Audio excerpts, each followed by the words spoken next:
You have to compartmentalize in a sense that obviously you only have 24 hours in a day, but finding that 25th hour, so to speak, is all about, I guess, focus in the sense that when you're doing one thing, just focus on that one thing, take it one step at a time. If you know you have to do 15 tasks today, as opposed to thinking, oh my God, I have 15 tasks to get done today, it's much easier to say, okay, what are my priorities? Let me just finish things off, take them off bit by bit. And you'll find that as you just focus on one task at a time, that overwhelming nature of like, oh, I've got to do all this stuff sort of dies down.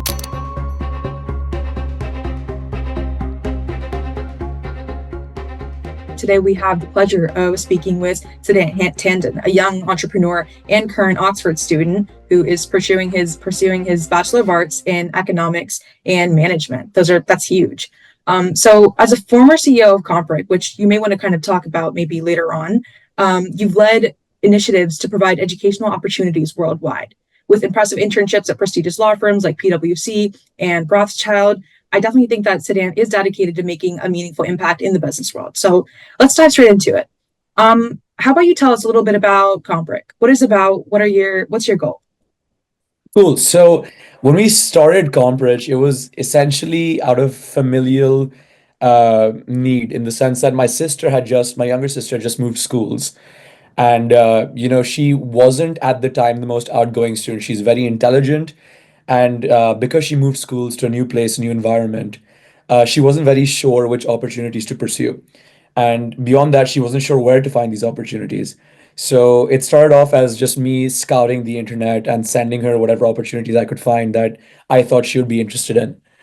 But then, as more and more people were texting me and texting her for me to send the same thing to them, I realized that there's a real need in the market. So I basically tied up with a few friends of mine and we created an app that initially just started off as like a gum tree for opportunities, just like find whatever's on the app. It was like an aggregator. And then you can sort of, do what you like to do. And then we sort of branched out from there. A lot of times students didn't know what they wanted to do. So we had a psychometric quiz that would help them decide, maybe what they're more geared for and recommend specific opportunities for them. We had an automatic CV builder to help them record and document what they're doing. And then we also linked that to internships that they could get because, as you mentioned, getting an internship as a high schooler is very, very difficult. You usually have to wait for, the official application process when you're in university. But it's a really good idea to start early. So, we tied up with PwC and other, major firms to do that. So, yeah, I think that's how we started with Compridge. That was the main idea behind it. And yeah, I think I had the pleasure in working and building this app for about 3 years. And it definitely taught me a lot about managing teamwork and, how to create something from the ground up.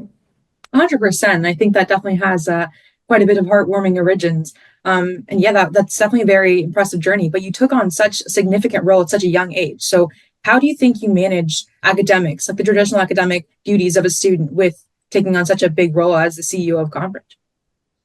I think it's like you have to compartmentalize in a sense that obviously you only have 24 hours in a day, but finding that 25th hour, so to speak, is all about, I guess, focus in the sense that when you're doing one thing, just focus on that one thing, take it one step at a time.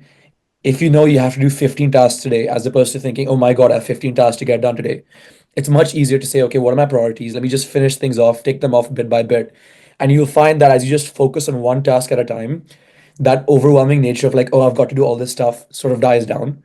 So I think it's all about trying to figure out, A, what are your priorities in terms of for the day?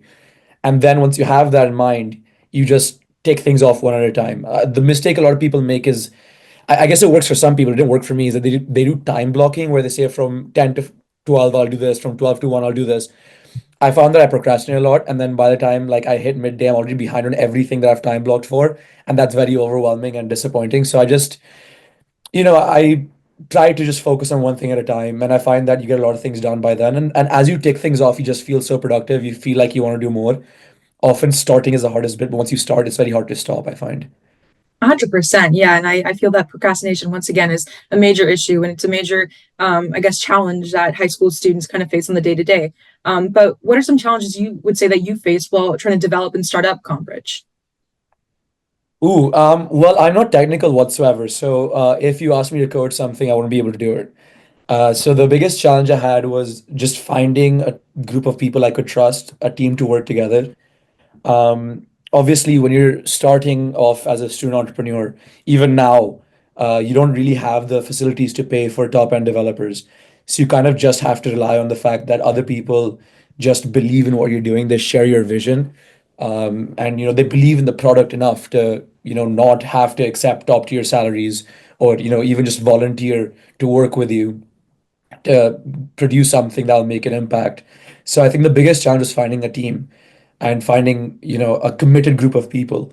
It's often very, very easy to find people who just want to add a line to their CV and then not be the most productive. So, the biggest challenge I found and the biggest learning I had is how to recognize talent, how to recognize motivation.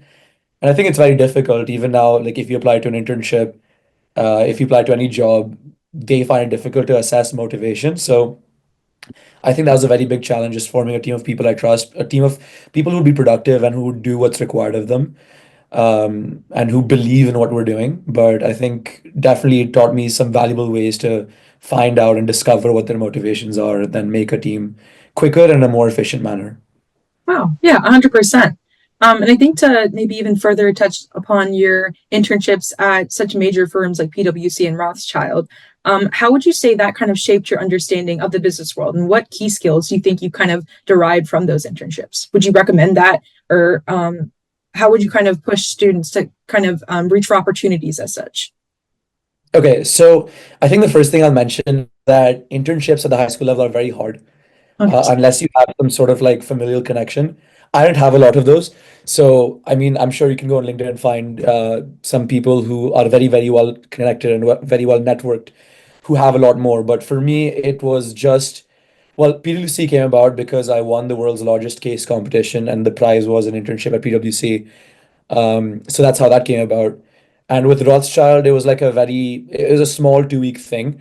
But the big thing that both those internships taught me, I think the most important thing in today's day and age, is to learn how to communicate complex ideas in a simple way, in a concise way. Because when you're working in finance, when you're working in any field, really, your clients are people who don't know as much as you. That's the very definition of how the economy works, right? You're doing it because you know it better than they do. And when you're explaining it to them, you can't exactly explain it how you would when you write an exam or when you're talking to your team, because they won't know the technicalities of it. And frankly, they don't care, right? So I think, there's a lot of buzz around creating a pitch deck that has like it's 70 pages long, has a bunch of numbers on it. I found that the most efficient way to communicate information and the way that the industry standard is to just make it simple, make it easy to understand, make it look good more than anything, because then the client is more receptive and the person you're trying to communicate to is more receptive, right? It's about who the end user is. In Rothschild and PwC was the client. But if you're doing a startup, it's someone you might be trying to bring into the team. It might be someone who you want to be on the board of advisory, right? It's all about communicating that information in a very succinct way. Even with my new startup right now, when I'm raising funding, it's not about, okay, how good is the business model? That's a large part of it, but it's also about, can they convey this information in a way that I understand so I don't have to spend 7 hours going through a long pitch deck? Can they present well? Because that's also a very big skill. So I think the biggest thing that these companies taught me is I guess at that age, you don't really hone in much on technicals, right? I think that comes a bit later, and I've had the privilege to do that in later internships. But I think now, and at that time, and what's very important at the high school level is just learning how to communicate in a way that's succinct, concise, and simple. No, 100%. Um, as I mentioned a little bit earlier on as well, you are a current student at Oxford, which has been ranked, I believe, 10 years in a row, the best university in the world by Times Higher Education. So that's huge. So how would you say your current experience is at Oxford? Would you be able to touch on your learning so far? I know it's a bit earlier on, but what do you hope to kind of extract from your years at Oxford? Okay, there are two things that are unique about Oxford that I would say are more unique than any other university in the world. The first thing is we have something called tutorial system, where as opposed to, well, you have lectures, but how it usually works in most universities, you have lectures with like 1,000 students and a class with maybe 70, 80, 90, 100 students. Tutorials are you basically have a lecture with the entire cohort or like first year of take the people in the first year taking that class, where you just go over the content. And then you have a one-on-one or two-on-one session with, someone who's the leader of their field, talking and discussing about what was discussed in lectures, going through problem sheets together, going through essays together. And that allows you it allows you to understand and critically evaluate what you've learned, right? Learning something for the purpose of writing on an exam is very different than when someone who won the Nobel Prize is challenging you about what your beliefs are, why are they those beliefs. And they, again, comes back to this very basic idea. They're teaching you how to communicate. You have an hour session with this person, and the entire time they're not really questioning your knowledge, because I think most people here tend to grasp it very quickly. It's more so, can you convey the what you're trying to tell me in a way that makes sense, in a way that's, sound and succinct. Like if you say, I guess we all learn, right, that there are diseconomies of scale and the production function is like this, it's a concave function, right? They'll ask you, okay, why is that the case? Can you mathematically prove to me that there are better ways to move about the production function? Is it better to like keep jumping between 2 points or staying on one average point, right? So that way you tend to understand the subject on a much deeper level. And because of that, what's actually asked in the exam is not so much about rotely memorizing formulas, which I think a lot of universities do promote. It's more about you understand the fundamentals on such a great scale that you're able to just derive whatever you need to derive. You're able to communicate what you want to communicate. Especially the business school, they're very they're very I think they emphasize a lot on writing essays that are fun to read. Like it comes back again, basic communication. You can have all the knowledge, but if you're going to bore someone to death by the time you're done, they're not going to take away much from what you're saying and what you're writing. So I think that's a big thing, those one-on-one sessions. The other big thing is that it is one of the oldest universities. I think it is the oldest university in the world, aside from the one in Morocco, the oldest standing university in the world. So, it's several hundred years older than the US and Canada itself, right? My college, St. Edmund Hall, was a teaching institution since 1066, which is when the Battle of Hastings happened. So it's really cool to think that, you're walking amongst history. So I think those are the main things. But I guess any top university is not really known for the quality of its teaching. I think everyone teaches more or less the same. The syllabus is more or less the same. What's very unique about any of the top universities is the people who come there, right? Everyone who goes to Oxford, everyone who goes to these top universities are smart and have something to contribute. So I spend most of my time here just talking to other people. My course is relatively easy. It's called Easy and Manageable.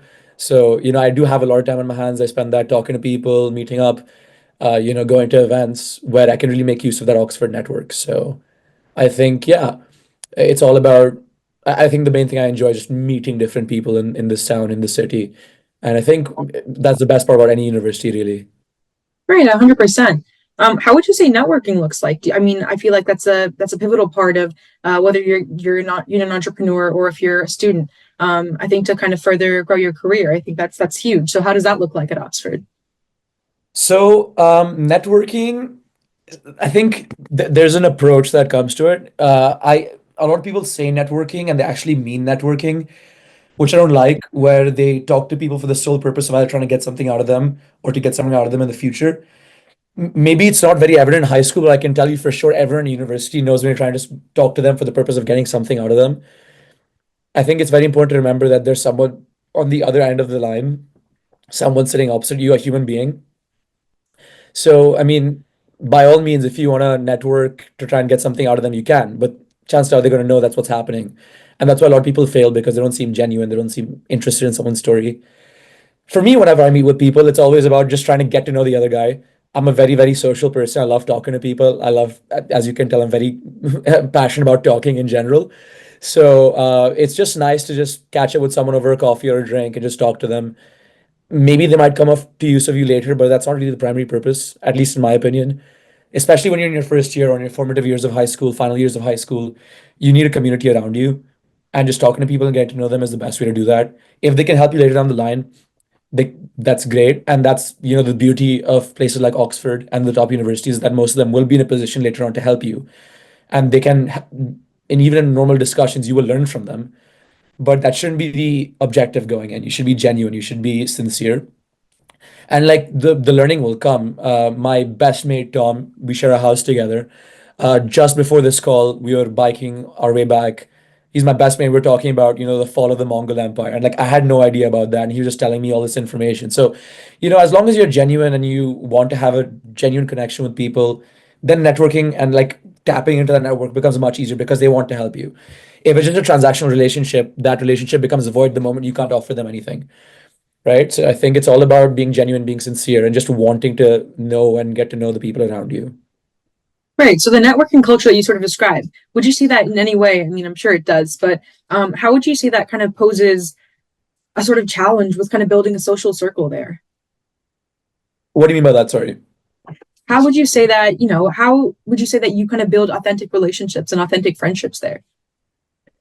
Well, the thing is, Oxford is very good at most British universities have something called Freshers Week, where it's the college's job to make sure that you meet other people. And at that point, everyone doesn't know anyone. They're all first years from all 39 colleges in Oxford. So you're just randomly going up to people and talking to them. That seemed to work for me very well.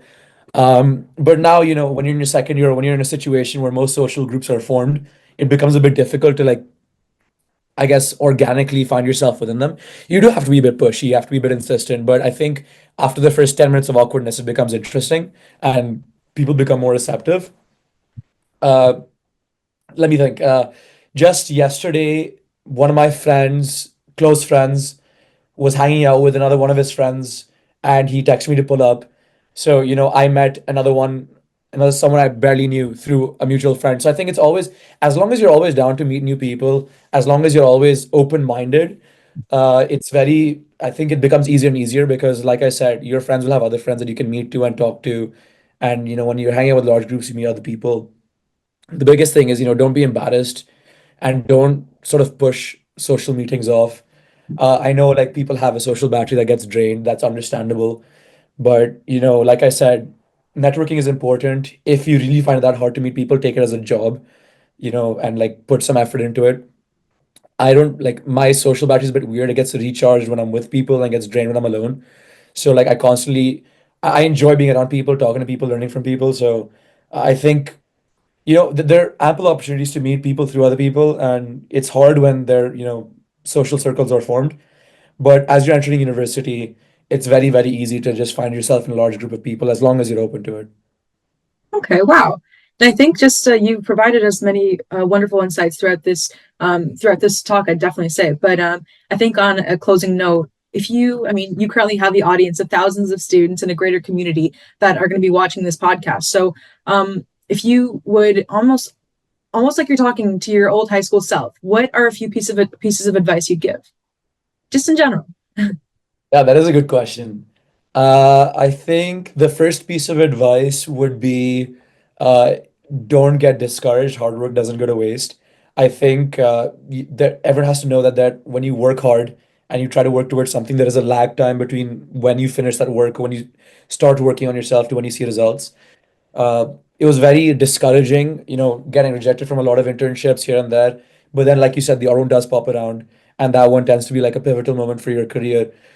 There's a very famous cycle of internships called Spring Weeks that runs for 2 weeks with many major banks. I didn't get any, but I managed to snag two 6-week internships at the premier, private equity fund in the Middle East and one of the largest sell side companies in India. So, I think it the hard work of picking up those experiences and writing my CV and reaching out to people didn't come when it came for most people, but it did manifest itself into something I felt was much more valuable.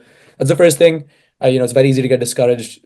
Sometimes you work really hard for a uni application and it doesn't come through, or you work really hard for a job application, it doesn't come through. But that information, that hard work can be used in other places. That same application that it go through will give you an indication as to what went wrong, what went right, and you can modify that and do something else, and that will come out to be much better for you. So I think that's the first thing. It's very easy to get discouraged. Don't Hard work doesn't go to waste. The second thing I would say is just make sure that you're genuine, you're honest, and when you're talking to people, you don't try to make it transactional. I think that sours relationships very quickly.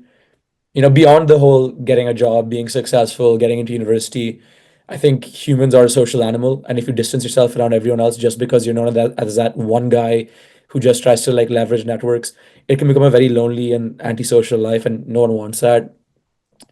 And I think the final piece of advice I would say is just try as many things as you can. It's much easier to drop out of things that you don't like than to try and enter something when you're a bit older and when making mistakes become a bit harder and a bit less acceptable.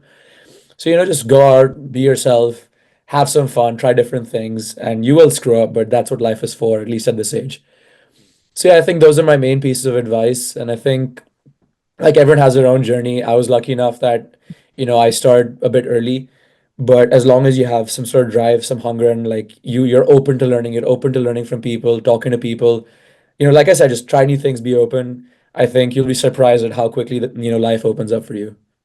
Wow. Okay. Well, that's wonderful. Thank you for sharing all these insights and experiences with us. I'm sure that our audience has so much to take away just from this quick 50-minute talk. And yeah, I think we're really excited to see what you accomplish next. Thanks for taking the time out of your busy day to talk with us. Awesome. Thank you so much.